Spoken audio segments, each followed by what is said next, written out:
this.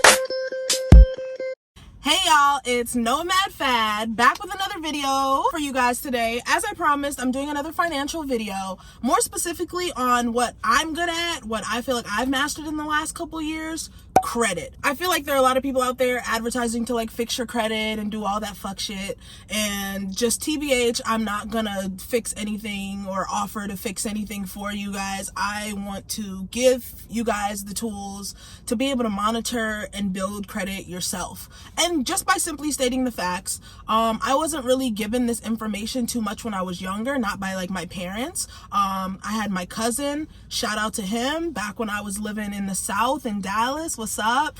He put me on, and before I even had credit, he had me on my P's and Q's, baby. So I'm about to drop the same knowledge on y'all because I've been trying to build credit since basically my freshman year of college. That's only been 4 or 5 years, and like I'm great. I'm like in the 750s right now, I'll say, and that was after some ups and downs. So first, credit. A lot of people think it's a scam.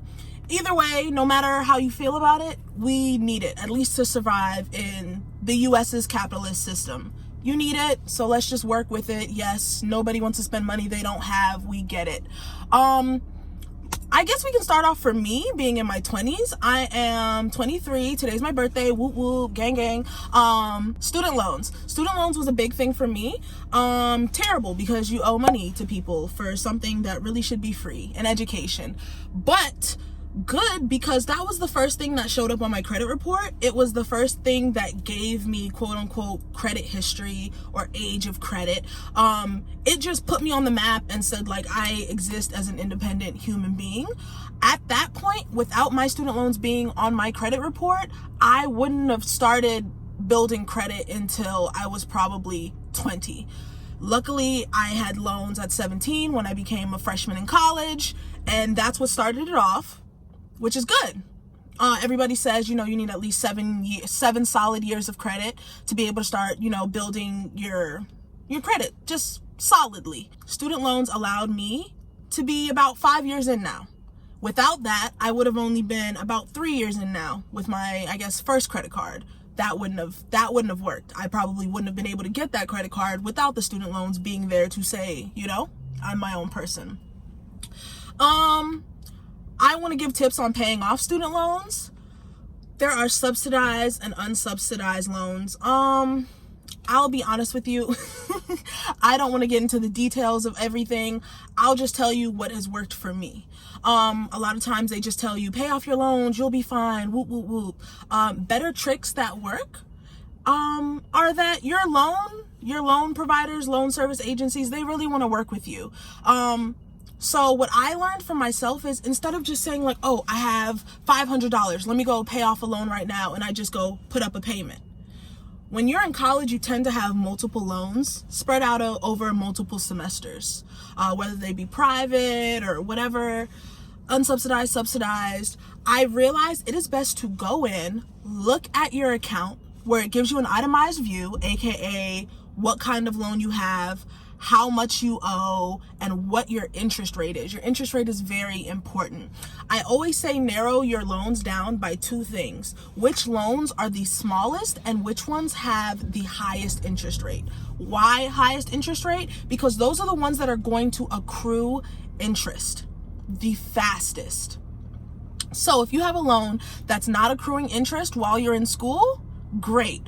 Low-key, push that to the side, worry about it after you graduate. But the ones that do accrue interest while you're in school, it's hard, but if you can just throw a couple dollars every month to try and pay those off, you won't regret it. I didn't start even beginning to start paying off my loans until I want to say maybe end of junior year, beginning of senior year. And that was just because I was working stupid, crazy, ridiculous, work studies, and I was just like, this money has to go somewhere. So I just started slowly paying off a couple $100s here and there. I was already living on campus. I didn't have a car, so there was some money to be saved there. I was trying as hard as possible to like live off my meal plan and use all my spare money to put myself ahead, and it's worked. I started out with 40 something thousand in loans. Baby, I'm at 11. And I would have been done if this pandemic didn't come and rob me of my pockets, y'all. But it's okay. We don't want to talk about that. Back to the loans. You want to pay off your highest interest rate fastest. You can literally go through, call them up. Like if you have a loan, $5,000, $3,000, $500, okay, you want to tackle that $500.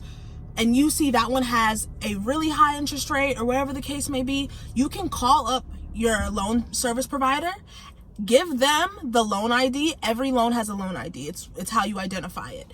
You can give them that loan ID and say specifically that you want to pay off or pay towards a specific loan. This is important because if you only put money on your account, it's going to pay off your interest first. Your interest is what you've accrued, low-key what you'll be paying them before you even pay back what you owe. Your principal is what you want to pay off. Your principal is what you actually borrowed. Before people started taxing it, that's what you actually borrowed.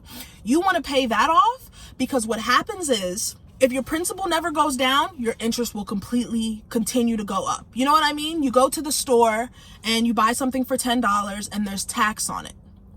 If you just throw somebody a couple cents, not the whole $10, they'll continue to just pay off the tax. They'll pay off that little tax, They may never get to that $10. If you go, you call them, you let them know, hey, I want to specifically pay off this principal. They can pay off that principal. And then next thing you know, now that you owe less on your principal, now that your overall balance of loans has decreased, now when interest gets collected on it, it's less. If your interest rate is 4%, now you'll have 4% of maybe $400 instead of $500 if you pay, let's say, $100. I hope that's making sense. Feel free to ask questions in the comments because I'm trying to make this as concise as possible. This may have to be a part 2 because I'm looking at how long this is taking. But please feel free to ask questions in the comments. This was very confusing to me and I'm still figuring it out right now. But these are just the tips that have worked for me. Moving on, we're gonna go to credit cards. Hey, credit card shopping, gang. I am the proud owner of Chase Freedom Unlimited, gang, and Chase Slay Card, also gang. Let me tell you guys how that happened. I didn't get a credit card until I moved to Chicago. I think I was a junior, probably senior, when I got my first credit card. Why so late? Your girl didn't have any credit. She didn't have any good credit. My credit score started off at the 620s, and that's actually not bad because 650, 640 is fair. So my credit was bad, but not too far off from okay. So that was just because I had loans, and although at the time I hadn't started paying my loans exactly, they weren't due yet because I was still in school. I didn't owe that money back yet. So it shows like, you owe some money, but it's not necessarily time for you to make payments. So I'm kind of in limbo here. Now, how I move forward determined where my credit went. Because I decided to start paying those loans slightly right before I graduated, it put me on a better foot with them. Because now I owe, let's say they're saying, your first payment is due November. I graduate in May. I'm like, okay, let me try and start paying you guys in June. They give you about 6 months from your graduation date to start getting on it. Take advantage of it because guys, they notice and they'll work with you. I worked so hard to keep making these little payments before I had to that now I put myself a year ahead. So now that year is about to come up, but I paid off just about as much as I could. January 2020? Or no, I'm sorry, I'm lying. January 2019? One of those dates, I can't remember, and then it put me about a year ahead, and now January 2021 is when I need to start making payments again. But I just saved myself a whole year by properly planning.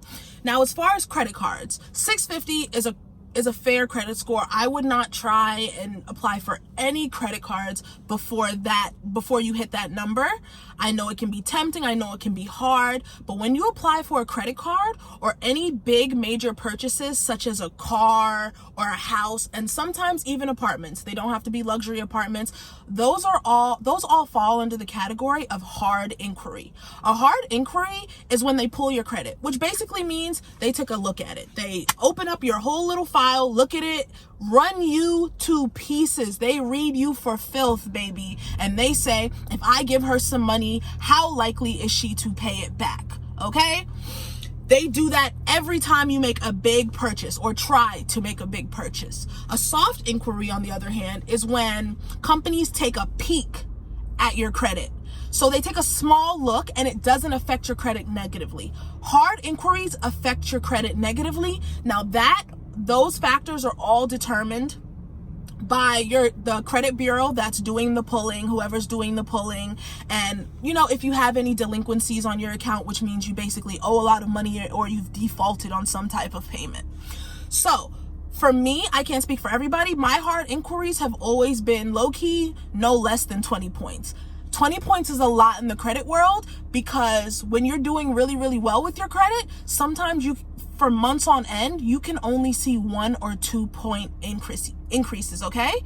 That sucks. For somebody who's paying their bills on time, who's trying to do the best they can, to only see your thing go up one point a month, 2 points a month, maybe 5 points in a month, that sucks. So now think about you trying to make a big purchase, maybe when you know it's too early, and now they snatch 20, 25, 40 points off your shit. You will cry, because I could cry, okay? Now, back to hard inquiries, soft inquiries. Hard inquiries are necessary.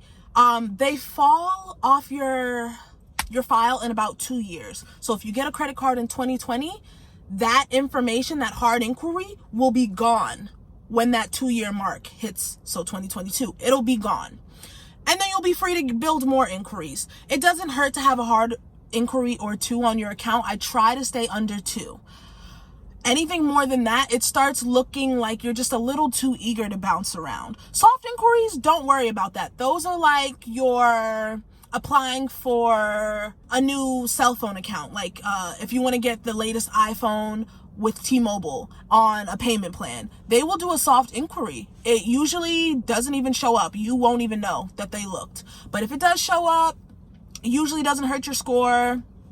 It never even shows up, so it's like it never happened. Soft inquiries are what you want. Don't be afraid when you're making a purchase where they say they have to run your credit. Don't be afraid to ask, is this a soft inquiry or a hard inquiry? Because baby, it matters, okay? It will always, always matter. I think that's all I had to say about that. I think I'm going to cut this video short. I will film part 2 right now for you guys. I just don't want to make this too long. So stay tuned for part 2. We will continue with this credit talk. I am Nomad Fad, and next we will continue talking about credit cards. See you guys.